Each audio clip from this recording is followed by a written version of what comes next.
இயக்கத்தை கருவிலே சிதைத்து விடலாம் என்று அண்ணன் ஸ்டாலின் கணக்கிட்டார்.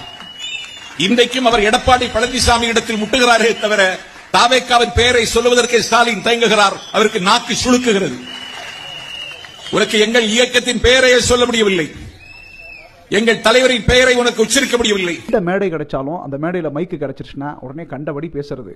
ஏண்டா அறிவு கட்ட சம்பத்து, நல்லா கேட்டுக்க சரியா. முதலமைச்சர் எடப்பாடியை முற்றாரு அப்படின்னா, எடப்பாடி 75 எம்எல்ஏக்களை வச்சிருக்காரு, எதிர்கட்சி தலைவராக இருக்காரு.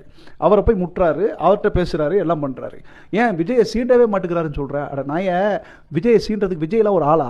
விஜய் என்னைக்கு கட்சி தொடங்கினாப்ல, எப்போ வந்திருக்காப்ல, மக்கள் பிரச்சனை எப்போ பேசியிருக்காப்ல, பிஜேபியில இருந்து நிதி கொடுக்கல அதை பத்தி கேட்டாப்லையா, ஏதாவது பேசினாப்லையா, திருப்பரங்குன்றம் பிரச்சனையை பத்தி பேசினாப்லையா?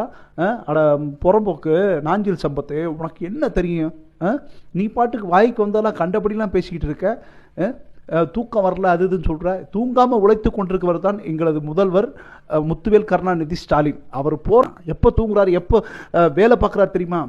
24 மணி நேரம் தூக்கம் இல்லாமல் உழைத்து கொண்டிருக்கும் ஒரே முதல்வர் தமிழ்நாடு மாண்புமிகு முத்துவேல் கருணாநிதி ஸ்டாலின். நீ அவரெல்லாம் பேசுறதுக்கு தகுதி இருக்கா உனக்கு? முதல்ல விஜய் தற்கூரி விஜய் கரூர் 41 பேர் செத்த போர் எகிரி குதிச்சு செவுத்து எகிரி குடிச்சு ஓடனால ஏர்போர்ட்ல சென்னைக்கு வந்தால. அன்னைக்கு கூட நைட்டு தூக்கம் முழிச்சு தாண்டா அவர் பார்த்தாரு. புறம்போக்கு தூக்கம் முழிச்சு தான் அந்த கரூரில் செத்த மக்களை அந்த குடும்பத்தை பார்த்து ஆறுதல் சொல்லி நைட்டே ஃப்ளைட்டை பிடிச்சி வந்தார்.